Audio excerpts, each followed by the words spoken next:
In Islamic tradition, there's this incredible prophecy about a final, righteous leader who's supposed to show up and fix a world that's gone completely off the rails. But what if the biggest roadblock he faces isn't the tyrants he's here to take down, but the very people who've been praying for him to come? That, right there, is the Mahdi paradox. And to really get it, we've got to dive into the sources. Just listen to that line. It comes from the traditions of the Prophet Muhammad, and it really captures the epic scale of this mission. I mean, this isn't about some minor political reform. We're talking about a complete spiritual reset for the entire planet. The prophecy is literally promising a world where justice is as common and as essential as the air we breathe. But what does that actually look like? All right, so to really understand the paradox, we first have to get a handle on the person at the very center of it all. Who exactly is this prophesied leader? Okay, so his name itself, Al-Mahdi, literally means the guided one.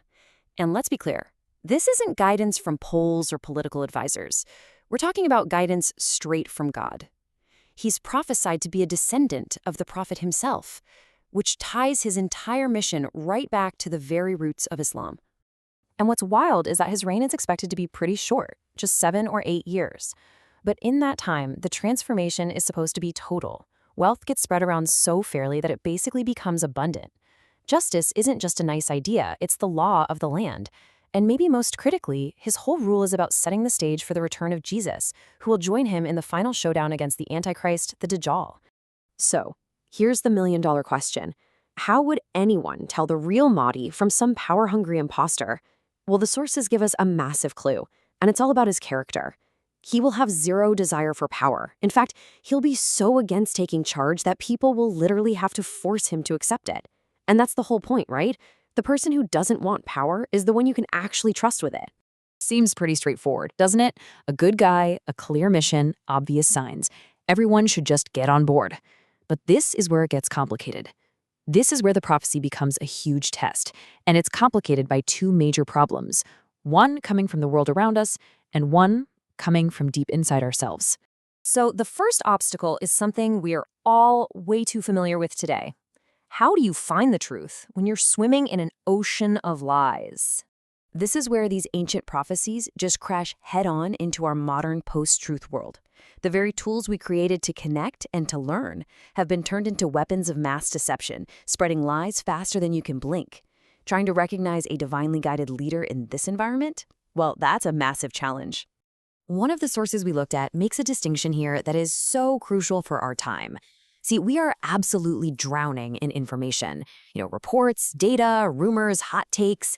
But we are starved for real knowledge, which is understanding things as they actually are. The Mahdi's arrival is supposed to be this objective truth, but it's gonna get filtered through a world that's just saturated with subjective and often completely fake information. And hey, don't think this is just a 21st century problem. The prophecy itself totally saw this coming. The prophet specifically warned that around 30 major imposters, 30 liars, would show up, each one trying to hijack the story for themselves. So the challenge of telling truth from fiction was basically baked into the prophecy from day one. But as tough as that external challenge is, the sources suggest there's a far greater danger, and it's the one that comes from within. It's the hypocrisy of the believers themselves. This question, man, it gets right to the heart of everything. It's easy to pray for some savior to come and fix the world. It is so much harder to ask ourselves if we're actually ready to live by the rules he would bring. Do we want justice for everybody, or, if we're being honest, just for us?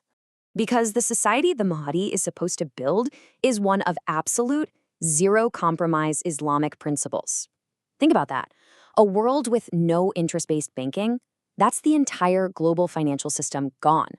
A world where making huge profits is forbidden. Where religious laws, including capital punishment, are the law of the land. For so many people who pray for him but live in a world full of compromises, the real question is, would they actually see this as justice, or would they see it as an attack on their freedom? And this isn't just a theory. We have a powerful and kind of chilling example from history. For generations, the Jewish tribes in the city of Medina were studying their books, waiting for a final prophet. They were supposed to be the most prepared people on earth. And yet, when the prophet Muhammad arrived, many of them became his fiercest opponents, while it was the pagan Arabs who accepted him. Why? Because the reality of the prophet didn't fit their prepackaged ideas and their own tribal interests. This warning from history leads us right to the most shocking, the most paradoxical part of this whole prophecy. Who are going to be the Mahdi's biggest enemies? Well, the answer's probably not who you think.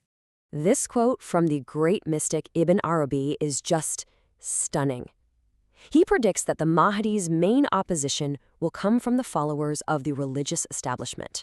Why? Because his divinely guided judgment is going to bypass centuries of traditions and legal opinions. The very people whose job it is to preserve the religion could be the ones who reject its ultimate revival, seeing him not as a savior, but as a threat to their authority. And another tradition just reinforces this paradox, suggesting this massive flip. People who spent their whole lives claiming they were his followers might be the first to deny him when he challenges their comfortable hypocrisy. Meanwhile, those we'd consider total outsiders, symbolized here as people who worship the sun and the moon, they might be the ones who recognize the pure truth in his call and actually accept him. So if miracles can be explained away, and tradition can actually be a barrier, what's the ultimate tool for recognizing the truth? The sources all seem to point to the same thing. It's the state of your own heart. A heart that genuinely loves justice for its own sake, not just when it benefits you. That's the heart that will recognize the source of true justice. The sincerity test, in the end, is an inside job. All of this brings us to one last crucial question. If his arrival is really a test, then how on earth do you prepare to pass it? The sources are really clear on this point. Waiting for the Mahdi is not a passive activity. It's not about sitting on your couch and just hoping a superhero shows up. It is an active state of spiritual and community preparation. It's about working on your own faith, trying to be just in your own life, and building a community that values truth more than comfort. That way, when the time comes, you're not just waiting to be rescued. You're ready to stand up and help build that just world you've been praying for. Ultimately, the prophecy of the Mahdi just holds up a mirror to every single believer. Yeah, it's a story about the end of time, but its most urgent questions are for right here, right now. The real test isn't just about spotting a leader out there in the world. It's about cultivating the sincerity inside yourself to make sure that when truth finally arrives, we actually have the courage to embrace it.